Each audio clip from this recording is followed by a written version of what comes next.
Beberapa larangan mengenai penetapan harga antara lain. 1. Pelaku usaha dilarang membuat perjanjian dengan pelaku usaha pesaingnya untuk menetapkan harga atau suatu barang atau jasa yang harus dibayar oleh konsumen atau pelanggan pada pasar bersangkutan yang sama.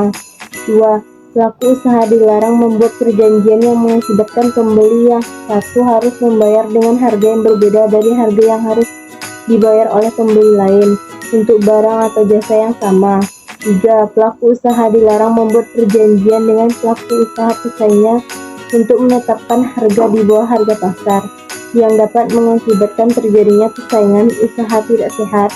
4. Pelaku usaha dilarang membuat perjanjian dengan pelaku usaha lain yang memuat persyaratan bahwa penerima barang atau jasa tidak akan menjual atau memasok kembali barang atau jasa yang diterimanya dengan harga yang lebih rendah daripada yang telah diperjanjikan, sehingga dapat mengakibatkan terjadinya persaingan usaha tidak sehat. Menyimpulkan tarif. Tarif dalam konteks regulasi pasar mencakup kebijakan dan aturan yang mengatur harga, distribusi, dan akses dalam suatu industri atau sektor. Kesimpulan tarif dalam elemen regulasi pasar mencakup pemahaman tentang batasan, kontrol harga, persaingan, dan kebijakan yang mempengaruhi dinamika pasar. Ini seringkali melibatkan otoritas pemerintah yang menetapkan aturan untuk mendorong transparansi, melindungi konsumen, dan memastikan fair play di antara pelaku pasar. Menganalisis regulasi rate of return. Return on investment atau ROI atau sering disebut dengan the rate of return atau ROR merupakan persentase kenaikan atau penurunan investasi selama periode tertentu. Perhitungan tersebut dihitung dengan mengambil perbedaan atau selisih antara nilai saat ini atau yang diharapkan dan nilai asli dibagi dengan nilai asli dan dikalikan dengan 100. Rumus perhitungan ROI adalah kuota penjualan kurang investasi bagi investasi kali 100. Dari rumus ROI di atas akan mendapatkan hasil yang bisa dianalisa. Bila hasilnya positif, maka memperoleh pengembalian dari investasi yang dilakukan. Begitu pula sebaliknya, jika hasil negatif, maka sebetulnya investasi tersebut membuat kehilangan profit dari investasi yang diberikan. Mengidentifikasi regulasi pasar dalam Islam. Regulasi pasar eksternal merujuk pada aturan dan kebijakan yang diberlakukan oleh pemerintah atau otoritas pengawasan pasar untuk mengawasi dan mengatur operasi pasar keuangan. Tujuan utama dari regulasi pasar eksternal adalah melindungi investor, memastikan transportasi, dan menjaga integrasi pasar. Beberapa elemen umum dalam regulasi pasar eksternal melibatkan pengungkapan persyaratan untuk perusahaan publik mengungkapkan informasi keuangan dan operasional secara teratur agar investor memiliki akses ke informasi yang cukup untuk membuat keputusan investasi yang internasional.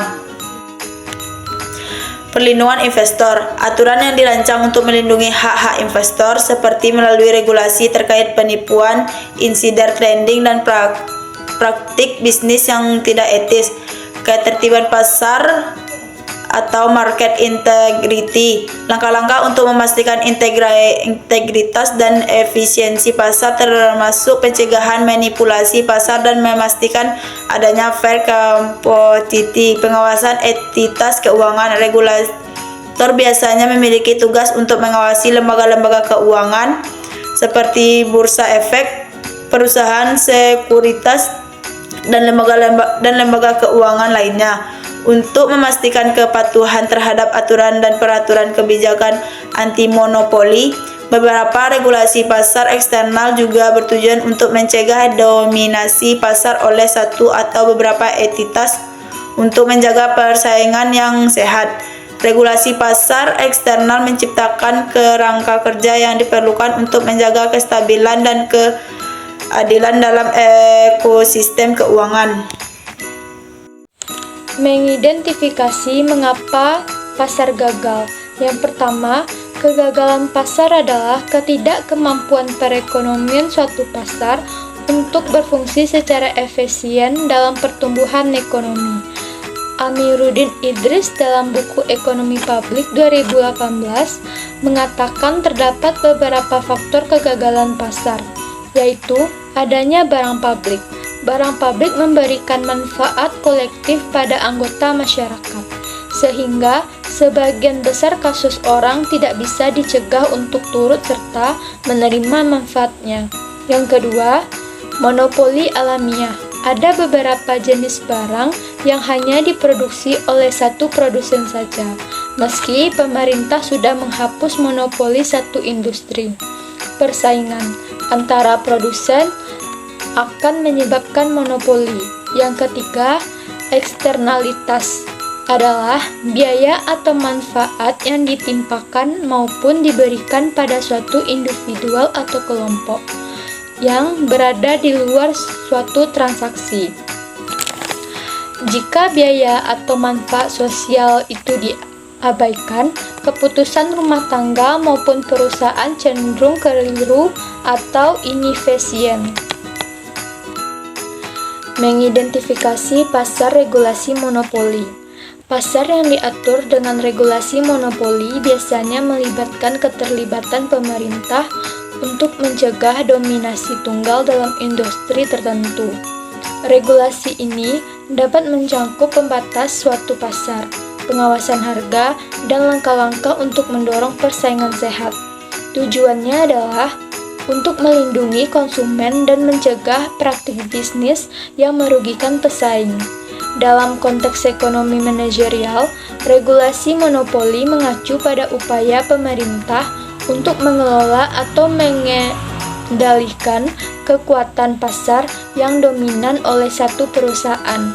Hal ini dapat mencakup pembatas pada praktik bisnis tertentu, pengawasan harga, atau kebijakan lainnya untuk mencegah penyalahgunaan kekuasaan oleh perusahaan tunggal.